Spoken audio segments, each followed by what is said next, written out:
If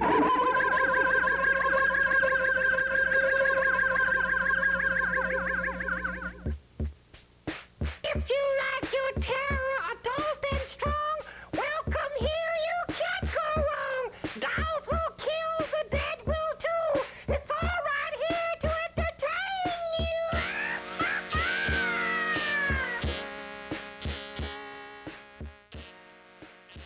The films of Chester Novell Turner reflect a deep understanding of grief and tragedy in the American family, all while mirroring the ironic story structures of The Twilight Zone and Tales from the Crypt.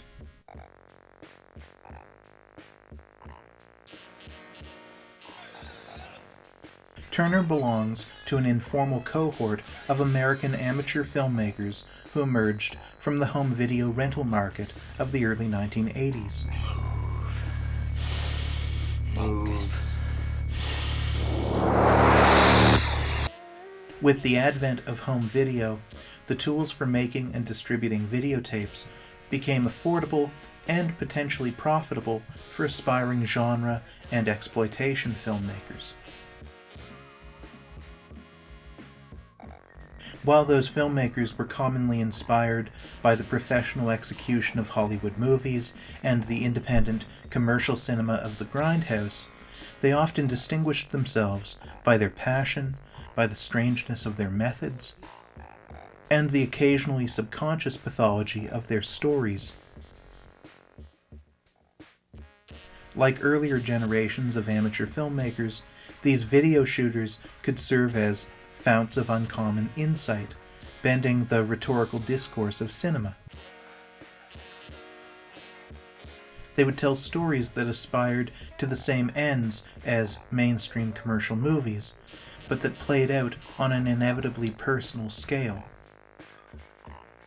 Turner's movies were capable of being both exploitative and compassionate, fiercely intelligent in their satire, yet at times gleefully dumb without apology. Turner made 2 feature films, both in collaboration with his partner at the time, Shirley LaTanya Jones, and a cast and crew of their family and friends. Turner had learned to make films by taking correspondence courses, following his lifelong interest in the sequential storytelling of comic books and his enthusiasm for Universal monster movies of the 1930s.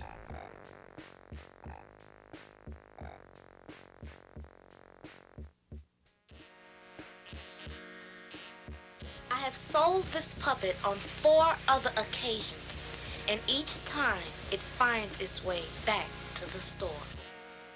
His films were self-assured satires, made with joy by small crews of friends and family. The first, Black Devil Doll from Hell, is an erotic horror movie that takes inspiration from Dead of Night and anticipates Child's Play, with Turner's brother Keith voicing a lustful, evil, sentient doll designed, according to Turner, as a cross between a farmer and Rick James. Black Devil Doll from Hell had been developed as an episode of an anthology horror film, but, like the doll itself, it had taken on its own separate life. The rest of that intended anthology horror film became Turner's second feature, Tales from the QuadeaD Zone.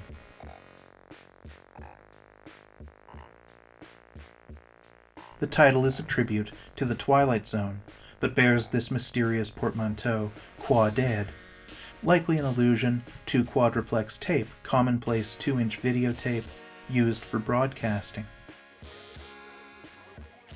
This interpretation fits Turner's circumstances, that these are stories that are made possible through the illusions of videotape. The ambiguity of this title is in keeping with the mischief of much of the film itself. There are no rules in the game of fright. So the filmmaker's brother Keith declares in the film's rapt introduction. But we all know there's no rules in the game of fright.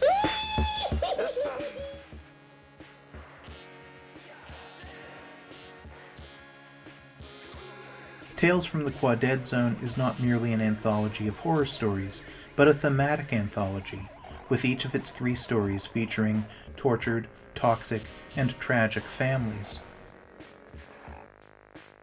The film is dedicated to Turner's father, and is very much a family affair, prominently featuring members of both the Turner and Jones families.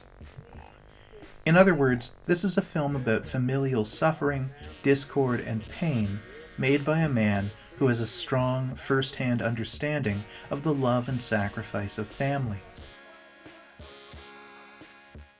Shirley LaTanya Jones, who also made the film's opening illustrations, plays a suburban mother who here acts as a kind of crypt keeper, as the mother is prompted by her son Bobby's unseen ghost to tell him stories.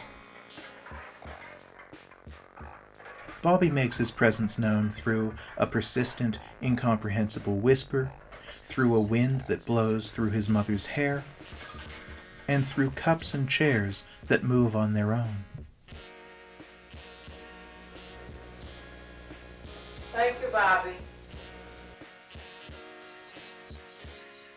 The mother entertains Bobby's ghost by reading him stories from a Bible that has been decorated with a hand-drawn cover bearing the film's title. The first story, Food 4, is a darkly comic variation on the Ballad of Hollis Brown. The Novak family are introduced by Jones as poor crackers. The father's grace is a rhyming couplet offered more in complaint than gratitude, telling that they're poor with 8 at the table and food for 4, and later that the food will keep them alive, but there's only food for 5.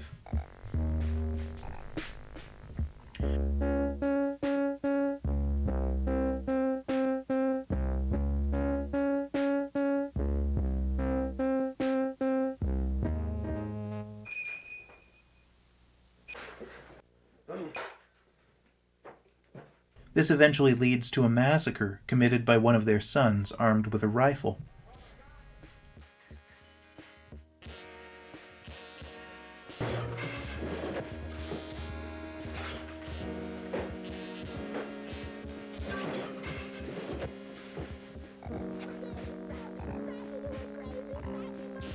At the end of the segment, Turner shows the faces of the family members with texts telling their fates.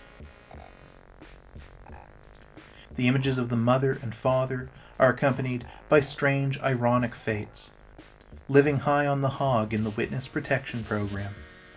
The mother and father, who had made gruesome sport of their desperation, face no punishment at all.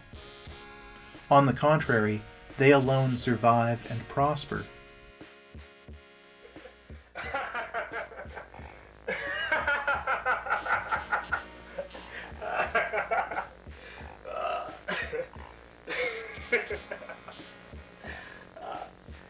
You're naked, brother. I can't bury you like that.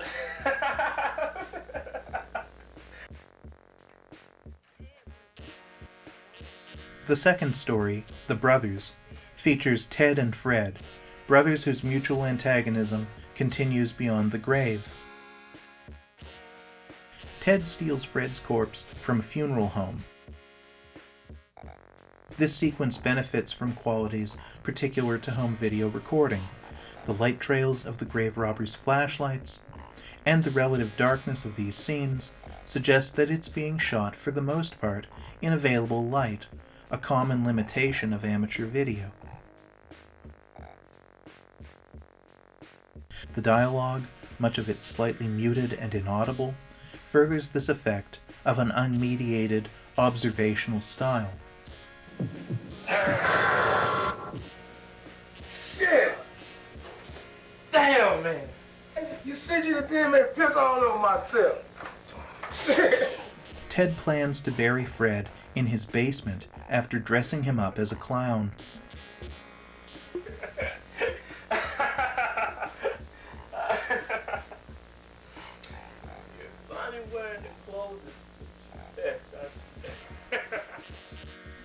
Ted's hysterical, forced laughter is stretched over unusually long takes.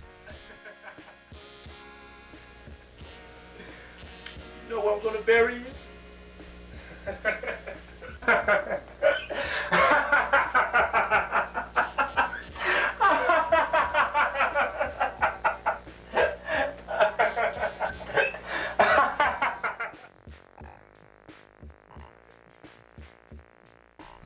As that familiar Casio vamp creeps in on the soundtrack, Fred's ghost regains possession of his body. The corpse bellows in an unearthly medley of cartoon duck quacks and terrifying, heavily reverberated, almost incomprehensible speech.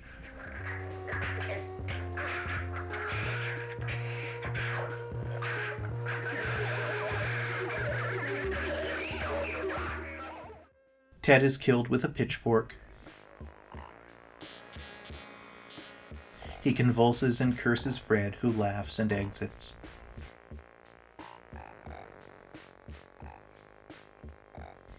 In Food 4, the protagonists, through their prayers, avoided personal responsibility for their lot. The Brothers is concerned instead with forgiveness and respecting the dead.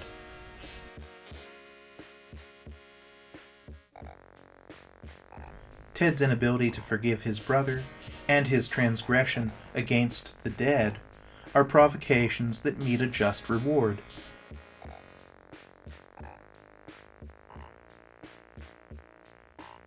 In a cruel irony reminiscent of Tales from the Crypt, Ted has been digging his own grave, a literal manifestation of a governing theme.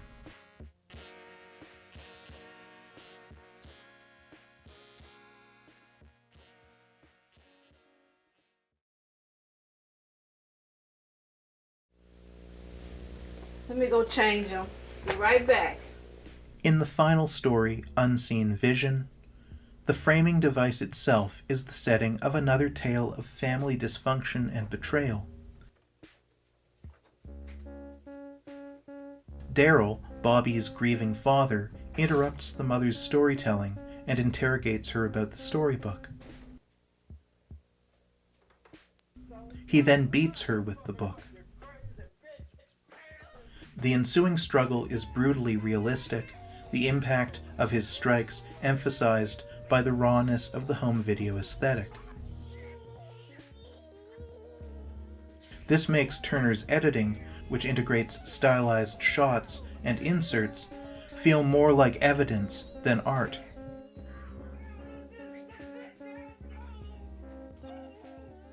After this prolonged beating, the mother skewers Daryl with a blade and leads him in a final dance as he bleeds out onto the floor.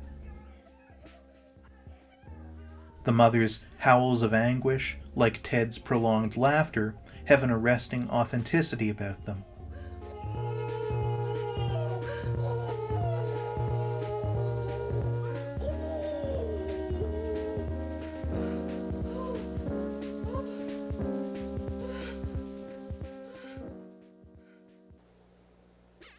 She goes to the bathroom, finds a razor blade, and contemplates suicide to the cheerful sounds of a Casio tune.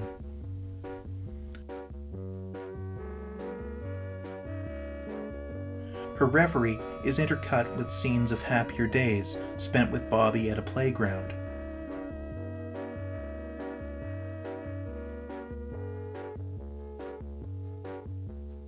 When this is over, she cuts her own throat.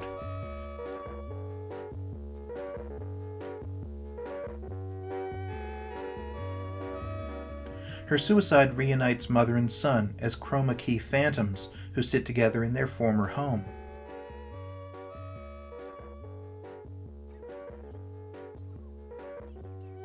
As the film ends, the mother begins to tell Bobby a final story, their own story about how much they loved each other.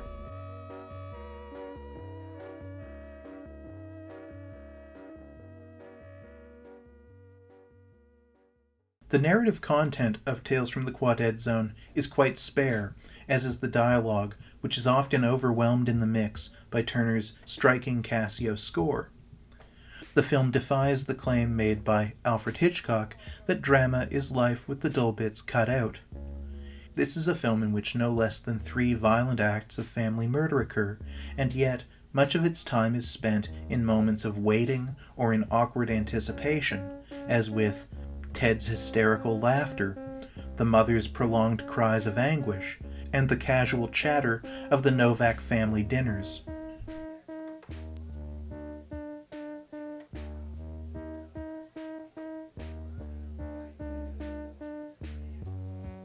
These actions pad the running length, but they also amplify our anticipation in a way that's entirely different from the self-conscious strategies of mainstream cinema that develop tension through intercutting, through rhythm and restraint, through suggestive framing.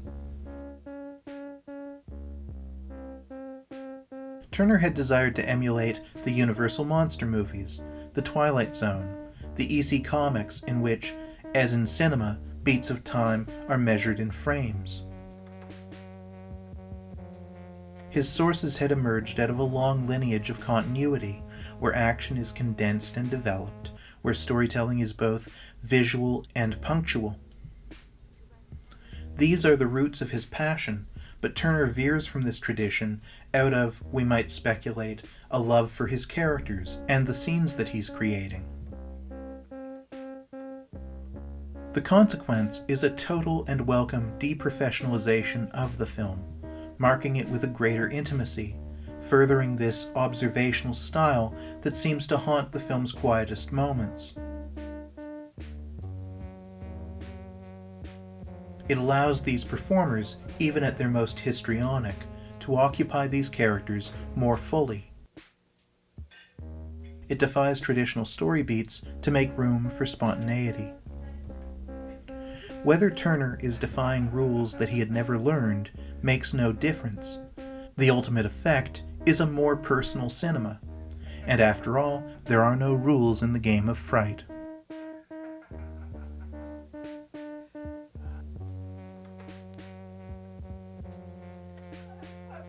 The climax is especially chilling in its portrayal of the carnage and impact of domestic violence. The film's themes are made most lucid in the bittersweet reunion of mother and son. It's implied that, like the other characters, they are trapped. Ted, unshakable in his bitterness, is trapped in the fate he had laid out for his own brother's body. The Novaks, mother and father, survive high on the hog, in witness protection, well fed and with no more mouths left to blame for their lot. And the mother and Bobby are trapped happily in their love, in a cycle of endless story time.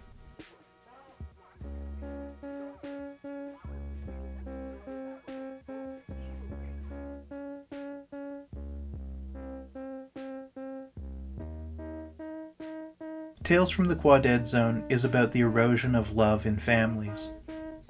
These families collapse because of desperation, inadequacy, jealousy. The only people who are spared this are Bobby and his mother, victims rather than perpetrators of family violence. With Tales from the QuadeaD Zone, Chester Novell Turner offers a message of compassion, forgiveness, and the sanctuary of a mother's love, blanketed within a shell of gore, pain, and heartbreak. Here, Bobby. This seems like an interesting story.